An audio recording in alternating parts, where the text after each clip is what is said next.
कोई सुराग नहीं लगा और 2 रोज के बाद अपना ही के खेत में मार के रख दिया। कुछ के मार दिया मेरे बेटे, लेकिन कोई कार्रवाई नहीं किया। सारा पैसा खा के बैठ गया है। मतलब आपसे पैसा भी लिया गया? जो भी लोग गए वहाँ उसी पर पुलिस वाले केस करके अंदर कर रहे हैं। एकदम सुशील लड़का था।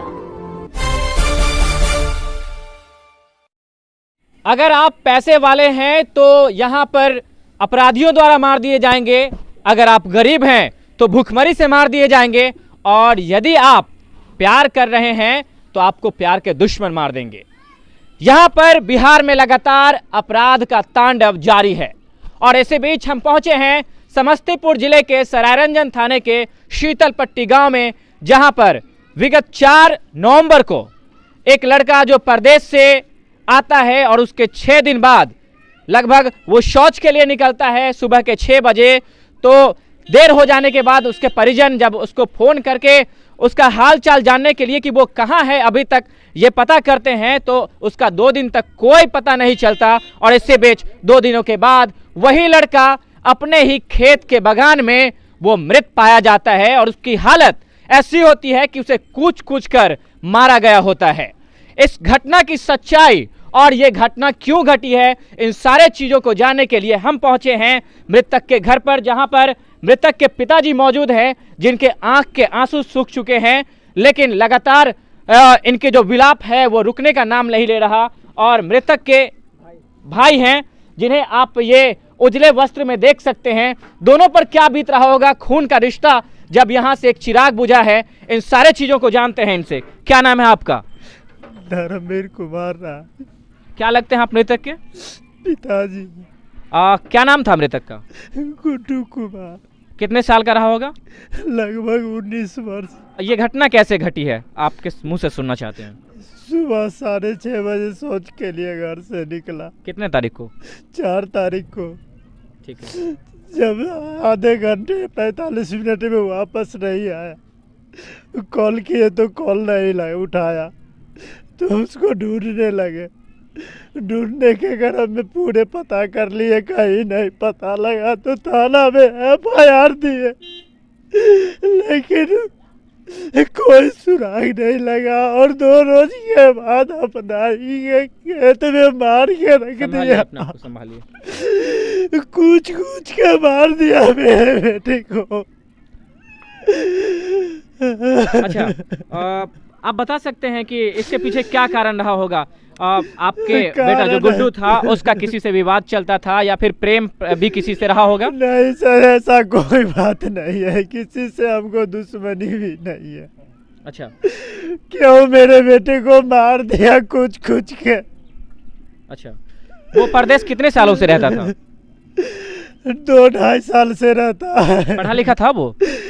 बाहर रह के पढ़ाई कर रहा था, BA पार्ट 2 में अभी पढ़ रहा था। अच्छा, ठीक है। एक सवाल आपसे और, ये जो इसकी मृत्यु हुई उसके बाद आपने थाने में आवेदन दिया था कि? थाने में आवेदन दिए, लेकिन कोई कार्रवाई नहीं किया। सारा पैसा खा के बैठ गया है। मतलब आपसे पैसा भी लिया गया? नहीं, हमसे नहीं लिया है। अच्छा, अगला पार्टी उसे पैसा दिया है, तभी तो मेरे पुत्र का अपराधी को नहीं ढूंढ अगला रहा पार्टी है। किस पर शक है आपको?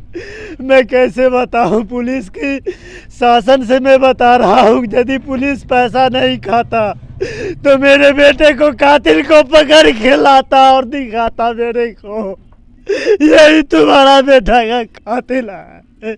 अच्छा, मैंने सुना है कि जब इस लड़के की मौत हुई उसके बाद सड़क जाम भी किया गया था ताकि उसको न्याय मिल सके। जी सर। लेकिन आपने सड़क जाम कैसे खोला, क्यों खोला? सड़क जाम थाना बोला कि हम आपको 24 घंटा में देते हैं अपराधी को, लेकिन नहीं अपराधी मिला, और मेरे समाज का जो भी लोग गए वहाँ उसी पर पुलिस वाले केस करके अंदर कर रहे हैं। जिस समय जाम था उसी समय या फिर उसके बाद भी? उसके बाद से कर रहे हैं। ये प्रशासन है, ये थाना प्रभारियों का हाल है, और सिर्फ एक सरायरंजन थाने की बात नहीं कर रहा मैं, ये पूरे बिहार का यही हाल है।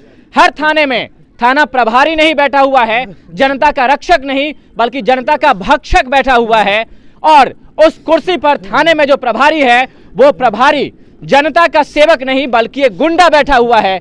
जब आप न्याय मांगने के लिए जाते हैं तो ऐसे ही आपको एफआईआर कर दिया जाता है, झूठे केस और झूठे मुकदमों में फंसा दिया जाता है, क्योंकि जब विरोधी पार्टी होती है और विरोधी जो पक्ष होता है उनके तरफ से उन्हें मोटी रकम मिलती है। लेकिन ये गरीब का घर है ना, इसका ये जो आप खपड़ा देख रहे हैं ये टूट टूट कर गिर रहा है। इसके पास उतना पैसा नहीं है कि वो आपको पैसे देगा, आपको घूस देगा, इसीलिए आप उसकी गरीबी का फायदा उठाकर उस पर मुकदमा दर्ज करवाते हैं, उसको न्याय से वंचित रखते हैं।